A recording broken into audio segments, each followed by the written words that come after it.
everybody, welcome back to another edition of Neon Trash. I'm your host, Tommy the Hammer, hanging out with Adam, Olivia, BC, Johnny Rocket, Etwa. It is BC's birthday party celebration on the channel tonight. BC's turning the fresh age of 18. BC, what are we watching tonight on the channel? So I just wanted to pick something that I felt like, I don't know, that embodied my cinematic sensibilities. And so, you know, something that feels like home, something that's fun, something that's entertaining, exciting. I picked GAMERA the Brave. This is the most recent GAMERA movie. It's from 2006. My favorite thing about it, as someone that has watched all of the GAMERA movies, is that the Showa era has like this just campy, like, for kids vibe, but I appreciated that. It's like comfort food movies. But the 90s films were like actually very cutting edge in terms of like their special effects. They were a lot more mature. And this is like balancing both in my opinion. And I think it does a good job. So I wanted to bring it and show it to everyone. So we're gonna get right into this flick. You guys know this routine. Check out that motherfucking trailer. Peep that shit! When we get back, we're gonna be watching GAMERA 始まるガメラでも今はまだ8センチ小さき勇者たちガメラ Okay guys, we're back after having viewed GAMERA the Brave, and I gotta say, as a long-time GAMERA viewer, watched it ever since I was a kid, so I'm quite familiar with the series and with the whole kaiju genre. I had a fun time with this. I mean, being an experienced kaiju fan, and you know, I guess coming from the perspective of one who has grown up on GAMERA, I think this movie hit all the right notes. The thing about the GAMERA films too is that they were definitely marketed towards kids, especially the later ones. You know, the effects are great. I thought, you know, just the animatronics were spectacular. So I found it was enjoyable, but you know, this is coming from a long-time kaiju fan, so I'm really interested to see what everybody else has to say about it. I did not like this movie. but rip the Band-Aid out. Just rip it off. I realized so much watching this, so I'm gonna break down for everybody exactly why I did not like this movie. So you made a wonderful point that the entire movie I was injecting way too much logic into it, and it just ruined the whole thing. It broke down the entire immersion. And you made a point. It's like, why is it any harder for me to do that with this movie than it is with any Marvel or any other comic book movie? And you're 100% right. I cannot deny that. So the question then becomes, why would I do that in my mind? I realize the formula for a suspense of disbelief is that it cannot be achieved if there is no interest. I have such a disinterest in kaiju movies that the only thing my brain could do to entertain itself watching it was to point out all the utter logical flaws within it. That was it. Because I've never had any interest in those movies, I just couldn't get behind anything. And that's just all my brain had to latch onto. But then I realized it, even though I thought to myself, my gut reaction was, oh, it was a bit, you know, corny aspects of the movie. A lot of it could be very directly compared to other media that I really did like as a kid. This movie has like direct parallels to me of like one of the original Digimon movies where they originally find Agumon and there's like problems in the city and everything. And I don't know if it was really just through the English way that Digimon was portrayed, but there was like this inherent idea that like children just had these connections with Digimon, like the Digidestined were kids. Right. It was just this thing that kids just had this affinity for Digimon or whatever. And this movie kind of like reflects that. But I realized that those are two mediums pretty much representing the same thing, but I didn't like it in this form. And when I thought to myself, I realized I probably wouldn't like that Digimon movie anymore either. And it kind of made me realize, oh, there are some things that I did like as a kid that I've kind of just outgrown. So I couldn't find myself like agreeing with the kids that just wanted to befriend the big turtle. I'm like, no, that's not for you. So all of that stuff, it was just broke it was just roadblock after roadblock that made it so hard for me to just let go and enjoy the movie. So I also feel like it's not in a position for me to really rate this movie because I don't think I could really see what it was properly trying to do. I think you guys could, so I think your ratings are more valid than mine.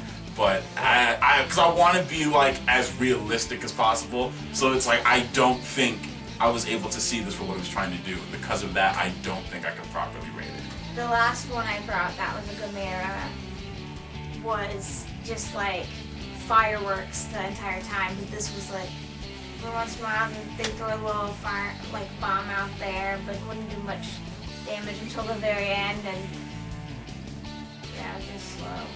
That's my only complaint. I'm always gonna be a big kid, so like there's always a part of me that's gonna remember watching those old Gamera movies when I was a kid and having a little bit more of a connection with, you know, those old kaiju movies because of it. And so yeah, part of me like this, but a part of me was still like, yeah, this is still like a little bit more of a kid's movie, and it's just kind of dragging and plodding along, and there's like too many puppy dog turtle eye scenes. I'm like, come on, like, let's get to the ass kicking here. Like, I want to see some spinning fucking turtle action. That's what I remember. The fucking spinning around and fucking clocking motherfuckers. Like, that's what I really There wanted to wasn't much see. character development. Yeah, it didn't. It was very I plot don't know. based. It didn't scratch the itch I wanted this movie to scratch enough. I still did enjoy it though. So, Tomas. Y'all said a lot of fucking shit, and there's a lot to unpack because I have to take it back to everyone else's point here. I was gonna make a simple point, but now I gotta like talk about it. Uh-oh. I get it. I get the whole concept of becoming older and maybe not gravitating towards things that you grew up with and maybe growing out of certain things. There's been times when I've watched a movie with someone or enjoyed a certain piece of media where the other person just can absolutely not get past the flaws of a movie, you know, and you're just like, oh, like, can we just get over this hurdle? And they can't.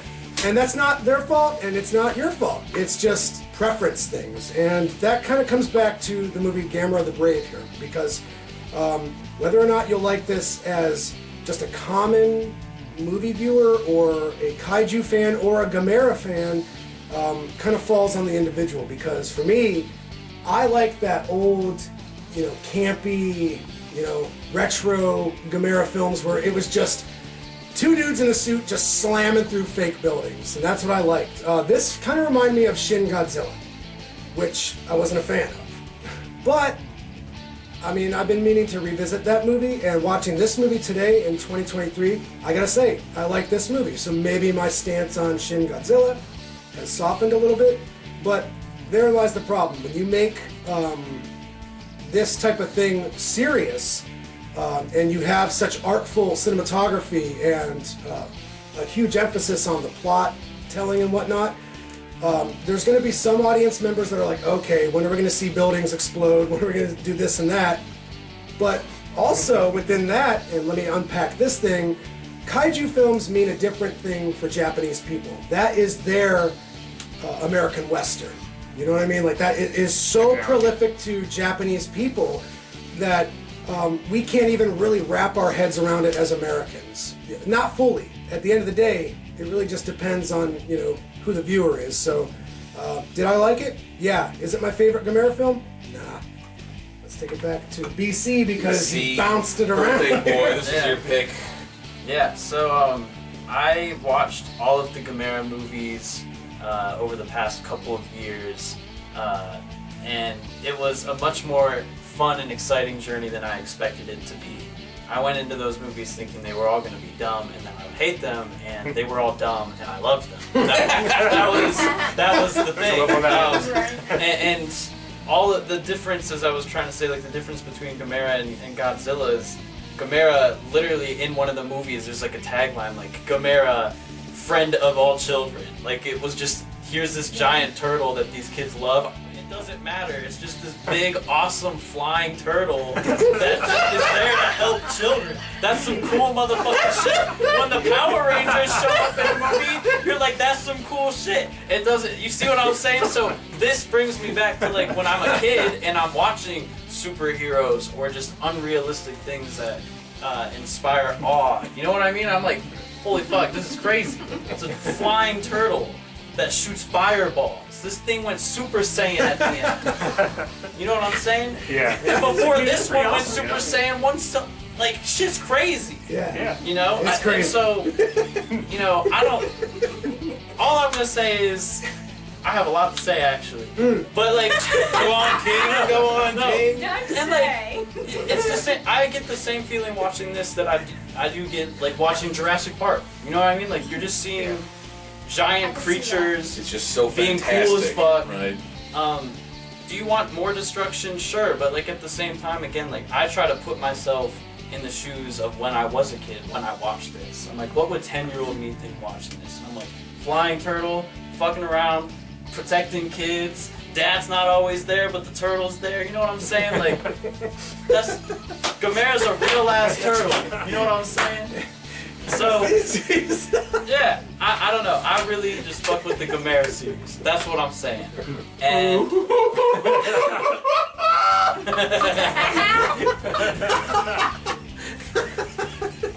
So yeah, tying it all back around, yeah, just to sort of connect up with what Ben was saying, yeah, this is something you have to kind of have an inherent appreciation for when you watch it. And yeah, it wasn't my favorite Gamera film, but you know, honestly, and even I mean, the older you get, yeah, there's sometimes you appreciate stuff maybe less when you're a kid, but I don't know. This does put you, I think, bring up the inner kid in you, and especially if you grew up watching, these type of films growing up. And I think it nailed that. I mean, maybe it could have had a little more action, but from what the action they did have, I didn't have an issue with it. And, I mean, you got the way they designed Gamera. I mean, it looks kind of cutesy. Maybe there's a debate about whether he was too cutesy, but I don't know. For the tone of the film, I thought it was appropriate. So, yeah, still a fairly entertaining movie and very heartwarming, actually, in that regard. So, I think I could probably give this a solid 7 out of 10. You say honestly, so I'll stick a pass on this. give your honest wait a feelings, minute. man. It's fine. I mean, it's not like, everybody's gonna love every movie. Every movie okay, over. I know. It's like I'm like really. If you didn't like it, you didn't No, like it. but it's not just that. It's like you cannot like a movie, but it's like I think it's really important to make distinctions because it's like people don't recognize opinions. It's just opinions. You know, it's like maybe it's subconscious or whatever, but we hear another person's opinion and we just take it as law. And whether or not we see on the outside that it is just the opinion, that's just how we like interpret it. So I know I'm going off the rails with this, but it's like I just mean that since it's like yeah, I would give this like a 6 out of 10. But it's like, I think somebody needs to like take that with like a grain of salt. Because it's like, think about watching this review, listen to the way I talked about it, and listen to the way they talked about it. Depending on what side of the line you are on, which opinion do you think is more valuable to you? Regarding the kid thing, like, I'm not saying that this is like, oh, I just don't like fantasy or kid-like movies anymore. Like, I loved them as a kid, and then how you grow apart from them. Like now, I wouldn't say no. I never want to watch that. It wouldn't be my first thought. Like, oh, I want to if I want to watch a movie, that's what I want to watch. But if it comes up in like a group or pops up and there's good reviews of it, I'd be like, okay, yeah, like I'm open to it. But it's not like most of what I'm watching, I guess. Not what you would seek out. Yeah, I wouldn't seek it out, but if it comes across my path, I'll watch it, and I'm interested. So, with that, I feel like I really liked the last one we saw, but I like this one as well, just in a different way, I guess. So I would give it a 7. I mean, I still like kids' movies. I still watch cartoons and stuff. I'm watching The Saint Tail with my daughter right now. It's whatever. So I mean, I could still appreciate a kids' movie for what it is. Like, did it fall short for me in a lot of things I was wanting to see? Yeah, but I mean, it was still a cute, fun story. I'll give it a 6.5. What it is, it's good. Exactly. It's solid 6.5. I gotta admit, the older I get, the more of a kid at heart I get, because I don't know, I reflect upon my past and I reflect upon my experiences, and I love them. For better or worse, I absolutely love them, especially my childhood. My parents were amazing. I got no complaints. I have an awesome brother, and growing up watching the fantasy films that we did, the animated films that we did, and the video games that we played, I had a fucking hoot. So yes, I can get behind a film such as this because I understand where the director's coming from. But with that being said, I do have my own personal interest now as a 41-year-old male, and I did have certain expectations for this film, and not all of them were met. I'm sitting at about a 6.5, almost a 7 out of 10. Bring it home, birthday boy. The old double B. Yeah, don't have too much to add. Like I said, to me, this is just like comfort food. I can just turn my brain off, enjoy it. The story, like I said, you know what it's gonna be. You know how it's gonna end. All good vibes by the end, right? So something about paint by numbers. Yeah, exactly. I feel like fine. it's paint by the numbers, like done right, if that makes sense. You know what I mean? Like done lovingly. There's some care put into this. Yeah. And again, it's like if you are super into the Gamera franchise as a whole, I feel like this is gonna scratch your itch. Like, yes, it takes some creative risks and stuff with this design, but like Adam said, it fits for what this movie is. So yeah, I again, birthday, I'm gonna do what Dean usually does and just tack a whole bunch of stars on. But this is a 10 out of 10. Listen, I didn't necessarily like new wave hookers, but I'm sure there's somebody out there that loves that. This guy right here, and I gave it a pretty low stock out. All right, on that note, with the new wave hookers, I hope we've been informative. Until the next time, tune in to Neon Motherfucking Trash. Happy birthday, Happy birthday!